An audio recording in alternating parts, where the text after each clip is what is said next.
બાર સામાન્ય પ્રવાહને સાયન્સનું પરિણામ ડિક્લેર થયું. દરેક વખતે ધોળકિયા સ્કૂલ આખા ગુજરાતમાં અગ્રેસર હોય. આજના રિઝલ્ટે સાબિત કરી આપ્યું. આ માહોલ ઉપરથી તમે જોઈ શકો છો કે અમે જે રીતે સેલિબ્રેટ કરી રહ્યા છીએ.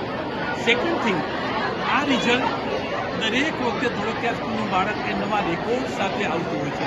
આજના રિઝલ્ટમાં અમારી જે અપેક્ષા હતી એ મુજબ બાળક ખૂબ સારું રિઝલ્ટ આવ્યું. પણ આ રિઝલ્ટ લાવવા માટે હું એટલું જરૂર કહું કે આ રિઝલ્ટ એમને નથી આવતું. 10th પછી જ્યારે બાળક કોમર્સ લાઈન પસંદ કરે ત્યારે પહેલાં દિવસથી એને કોઈ મહેનત કરવી પડે અને કોઈ પ્લાનિંગ આયોજન કે સ્ટ્રેટેજી વગર આ રિઝલ્ટ આવી નથી શકતું. ઘણા બધા બાળકો હોશિયાર હોય એમાં ના નહીં, પણ થોડું પ્લાનિંગ હોય થોડું પ્રોપર પ્લાનિંગ આપે છે એટલે આ રિઝલ્ટ અમે લાવી શકીએ.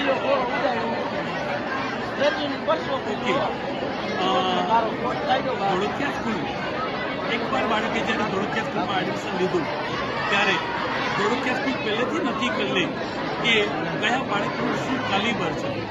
દરેક કેલિબરને અમે ઊંચું લાવવાનો પ્રયત્ન કરીએ.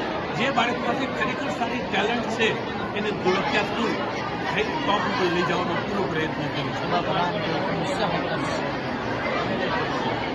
ઓકે, 99.99 ગુજરાત ફર્સ્ટ જે બાળક લાવ્યું છે ખબર છે દર વર્ષે મેક્સિમમ અને બાળકો ત્યારે એના માટે અમારી જે અલગ અલગ એક્ઝામ લેવા મિની મહાકુંભ મહાકુંભ એ બધી એક્ઝામો એટલી ટફ હોય જે અમે બોર્ડની સ્ટાઇલથી લેતા હોય અને એ પરીક્ષા જેને બાળક આપે ત્યારે અમે ત્યારે જ એમને કહી દઈએ કે બેટા આ તારું રિઝલ્ટ હશે અથવા આથી નજીક હશે.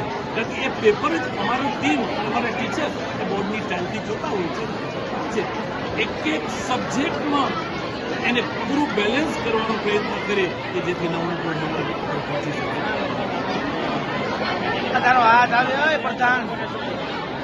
ઓકે, ઘણા બધા બાળકો 12માં સાયન્સ કે કોમર્સમાં કરી ગયા છે. એ કદાચ આજના સમયને થોડું દુઃખ થતું હોય, પણ એ બાળક એટલું યાદ રાખવું જોઈએ કે ભાઈ આપણે જ્યારે ફેલ થયા છે તો કદાચ બોર્ડની પરીક્ષામાં ફેલ થયા છે, હજી એની જિંદગીમાં બીજી ઘણી બધી તકો છે, એમાં એની હિંમત કરવાની જરૂર નથી. ભૂતકાળમાં અમે જોયું છે કોઈ બાળક ફેલ થયું હોય અને બીજી વાર એ પાસ થાય તો આપણે કલ્પના પણ ન કરી શકે એવા સારા પર્સન્ટેજ સાથે પાસ થયું હોય છે.